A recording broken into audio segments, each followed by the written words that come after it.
The first question, the question that must never be answered, hidden in plain sight, the question you've been running from all your life. Is Terry Nation a good writer?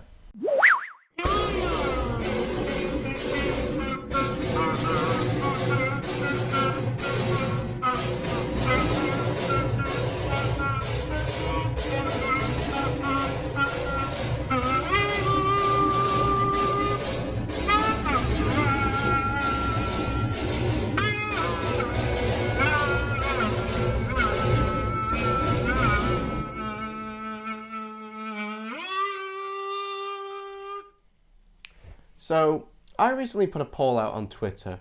Now, I'm sure any statistician that happens to be watching my video is going to facepalm so hard they'll leave a red handprint on their forehead. But from what else I've seen, Terry Nation has sort of a mixed reputation. On the one hand, he did write Genesis of the Daleks, the fan parable of the classic era.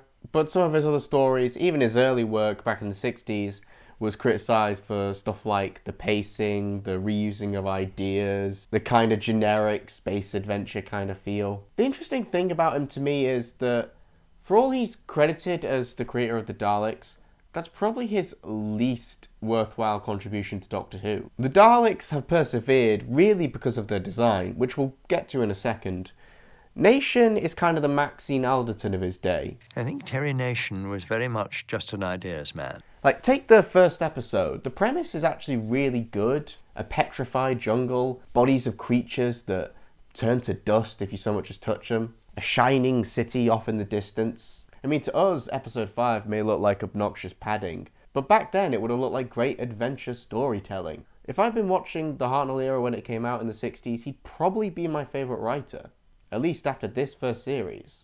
That mixed reputation, I suppose, could be applied to this story. Because on the one hand, we all recognise it for the thing that it is. The story that saved Doctor Who.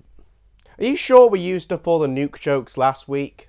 It's just, you know, the Daleks, a story dealing with the fallout of a nuclear war, the remnants of a civilization turned into fascist monsters. Bit too on the nose?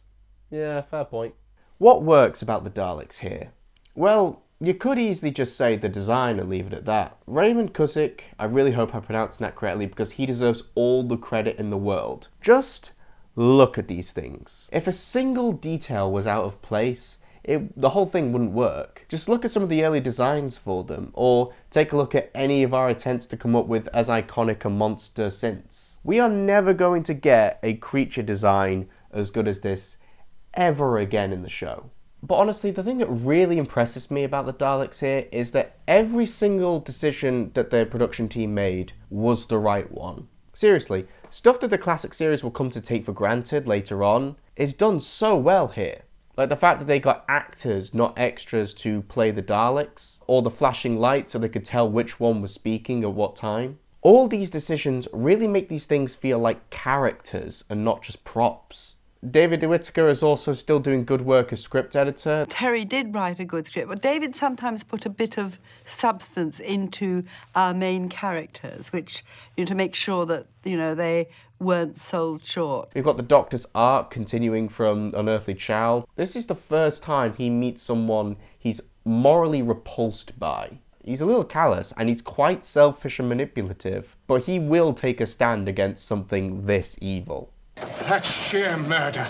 And you have Ian almost doing what the Doctor we know nowadays would usually do when he's kind of baiting the Thals into fighting. Some of his technique there really reminded me of the later Doctors, or even Hartnell down the line in his tenure. Not everything's perfect. Obviously, there's still some growing pains with Daleks, like the fact that they couldn't go outside. And I wasn't always able to tell them apart, despite the fact that they had different voice actors, who otherwise do a really good job. It is weird that in a story with a Nazi allegory, all the good guys are Aryans. And of course, Jack Graham has pointed out that the Daleks do kind of resemble a Jewish stereotype. That lefty over there keeps telling me that there's something of a making pacifists look bad kind of a thing going on, as well as something called a heteronormativity with Barbara and one of the Thals, even though it adds nothing to the story. But rest assured, these things are not around for the rest of the Hartnell era, and society is totally normal. I suppose the thing to conclude from this is that even though the Daleks weren't meant to be brought back, the production team know how to do them well. So after this, they've got something immensely popular that they have the perfect blueprint for. The show now has something of a safety blanket going forward. So you understand why, whenever the show wanted to do something new and drastic, they use the Daleks for them. First time a companion leaves, Daleks. First time the series wants to talk about the Cold War and question the morals of its protagonist, Daleks. New Doctor, Daleks. First pseudo-historical, because no, the Time Meddler still doesn't count in my opinion, Daleks, Daleks, Daleks, Daleks. Now, obviously no one knew how popular the Daleks were going to be. But at the same time, they must have seen something incredible in them. There had to be a reason Verity Lambert really went to bat for them. Maybe they saw the designs and were as captivated over them as their audience would soon be. But at the same time, it really says something when the production team can really deliver on all fronts, even when they're just doing what they think is going to be just another serial. But at the same time, if it's going to be on TV for 7 weeks, you understand why they put a lot of effort into it. It's okay, Ben. This isn't political. Politics didn't exist until 2017 when The Last Jedi came out. The Daleks aren't doing the Nazi salute here. They're just scratching their noses. Yes, they're trying to reach their noses with their plungers, but they forgot that their noses are actually inside casings. Silly Daleks. But wait. Daleks don't have noses. Thank you for watching, everyone. Sorry this one's out a bit late, but at least I met the Wednesday deadline. Unfortunately, there won't be a video next week because I'll be in time fracture, but the week after that, things should be back to normal, and I'm hoping to do a video breaking down which one of the available versions of Marco Polo is the best. Until then, if you could please like, share, toss a comment into the vacuum, subscribe, definitely, and follow me on Twitter to get any updates. Thank you again, and I hope you enjoy your evening.